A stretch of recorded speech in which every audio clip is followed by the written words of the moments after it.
এই যে অনেক সময় পত্রিকায় দেখি, এগুলি কিসের থেকে হয়? অস্থিরতা থেকে হয়। পেটের ভিতরে সুতা রেখে সেলাই করে ফেলে, ফাঁসি কাজটা জড়ানো উচিত।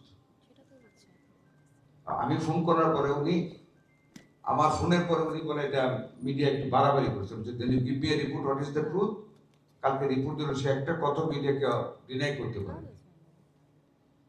আমি কি করব? সরকার থেকে তো ভেন্টিলেটর কিনা খুব কঠিন ব্যাপার। আমি নিজে খুব প্রাউড ফিল করি না, বাট আমার ব্যক্তি কানেকশনে আমি ফার্মাসিউটিক্যাল প্রডিউসারের যে দুজনের সাথে আলাপ করে, ওনারা খুব দয়া বসতে আমাকে অন ইমার্জেন্সি বেসিস তারা 3টা ভেন্টিলেটর আজকে কিনে দিচ্ছেন আমার মানে ডিজি হেলথ এবং সচিব, তারা গিয়েছেন কিনে আমি ডেলিভারি দিচ্ছি। আজকে আরো 2টা ম্যানেজ করবো আজকে এখান থেকে ইনশাল্লাহ, প্রাইভেটলি, নট বাই গভর্নমেন্ট মানি।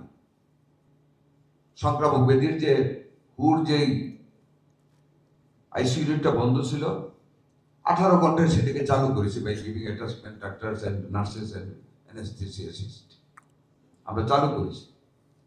ডিএনসিসিতে আমরা বেড বাড়িয়েছি। মানিকগঞ্জে আমরা 8 বেডের একটা আইসিইউ করেছি। We are fighting with the মানে ডিজিজ। সেখানে আমাদেরকে সবাইকে কিন্তু এগিয়ে আসতে হবে। আপনারা সার্জিক্যাল, আপনারা তো আরো কঠিন।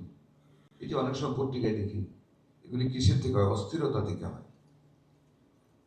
পেটের ভিতরে সুতা রেখে সেলাই করে ফেলে, পরে ব্যথা হয়, পরে ব্যথা না ওষুধ দেয়, তারপরে যখন ব্যথা না পরে আবার কাইটা সুতা বের করে। এগুলি দ্য আউটবাস্ট অফ হোস্টাইলিটি, মানে ওভার এক্সস্টেড থাকে ডাক্তাররা, বেশি বেশি করে ব্যস্ত থাকে, কনসেন্ট্রেট করতে পারেন না, মেধাকে কনসেন্ট্রেশন করে একটি জায়গায় আনতে পারেন। এগুলি কিন্তু আপনাদের একটু দয়া করে, আজকে যে বক্তব্য শুনলাম আপনাদের, আমি খুব মনোযোগ দিয়ে ওনার বক্তব্যটা শুনেছি, যে আমার মোহাম্মদ সদরুল আলম সাহেবের এই যে আরেকটা সাইড উনি বলেছেন, সেক্সুয়াল মিসকন্ডাক্ট। আমি নাম বলবো না, একজন gastroenterologist, he was very handsome, Dhaka নর্থের ভিতরে এক জায়গায় প্র্যাকটিস করতে। সুন্দরী মেয়েরা গেলে রূপ না শুনে ওনার ইচ্ছা মতো গল্প করতেন, গান গাইতেন।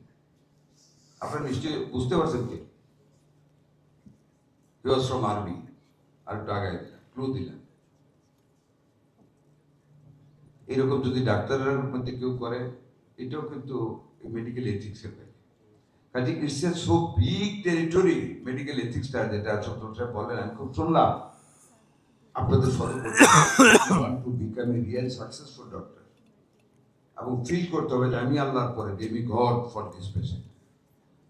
একজন স্বামী তার স্ত্রীকে, বাপ আমার মাকে, বা একজন ডাক্তারকে 100% একটা মানুষকে একজন ডাক্তারের কাছে হয়তো he is male or she is মানে ওমেন দিয়ে দেওয়া হয় চিকিৎসা করে, আর কেউ হেল্পের জন্য চাইতে না। ওই সবরিনটিটাই আপনাদেরকে, এই জন্য আপনাদেরকে ডেমি গড বলা হয়।